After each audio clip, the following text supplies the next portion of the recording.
रात का समय था। घड़ी में ठीक 12 बज रहे थे। पूरे घर में सन्नाटा पसरा हुआ था। हर कोई गहरी नींद में सोया हुआ था।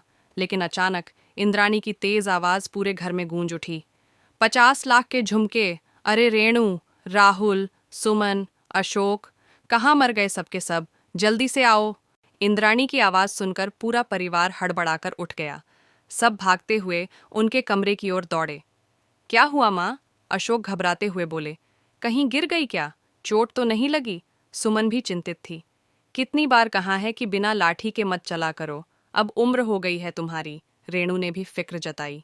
इंद्राणी गुस्से में बोली, उम्र होगी तेरी, मैं तो अभी भी तुम सबसे ज्यादा जवान हूं। कुछ नहीं हुआ मुझे। तो फिर इतनी जोर से क्यों चिल्ला रही थीं? राहुल ने सवाल किया। इंद्राणी ने हाथ नचाते हुए कहा, अरे मेरी आंखें गायब हो गई हैं। आंखें कैसे गायब हो सकती हैं? राहुल ने दादी की आंखों को ध्यान से देखा और चौंक कर बोला, लेकिन दादी, आपकी आंखें तो अपनी जगह पर सही सलामत हैं। इंद्राणी झुंझलाकर बोली, बेवकूफ़ों, बुढ़ापे में इंसान की 4 आंखें हो जाती हैं। 2 तो भगवान देता है और 2 डॉक्टर लगवाता है। अब सब समझ गए कि दादी अपने चश्मे की बात कर रही थीं। अरे माँ, आपने चश्मा कहाँ रखा था? अशोक ने पूछा।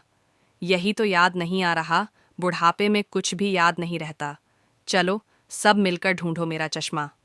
रेणु हंसते हुए बोली, दादी, चश्मा ढूंढने की जरूरत नहीं है, वो तो आपके गले में लटका हुआ है।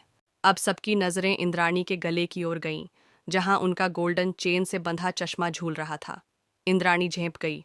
अच्छा, तो तुम सबको मेरी कितनी परवाह है, इसका टेस्ट ले रही थी मैं। सब ठाका मारकर हंस पड़े और इंद्राणी गुस्से में बोली, अब जाओ यहाँ से, मुझे रामायण पढ़नी है। शादी की तैयारी और झुमकों की याद अगले दिन रेणु और राहुल पड़ोस की शर्मा आंटी की बेटी की शादी में जाने के लिए तैयार हो रहे थे। रेणु लाल साड़ी पहनकर तैयार हुई तो इंद्राणी पास आई और बोली, अरे आज तो बड़ी सुंदर लग रही है, पहले कभी नहीं देखी ये साड़ी। हाँ दादी, ये साड़ी राहुल ने कल ही लाकर दी है। इंद्राणी को अपने पुराने दिनों की याद आ गई। अरे, तेरे दादाजी भी ऐसे ही मेरे लिए तोहफे लाते थे। एक बार वे मेरे लिए बहुत सुंदर झुमके लाए थे। उनकी चमक देखकर मेरी आंखें चकाचौंध हो गई थीं। रेणु उत्सुक होकर बोली, तो दादी, वो झुमके अब कहाँ हैं? इंद्राणी माथा खुजाते हुए बोली, पता नहीं, कहीं रखे तो थे, पर अब याद नहीं। झुमकों की खोज शुरू राहुल और रेणु जब शादी से लौटे तो उन्होंने ये बात अशोक और सुमन को बताई।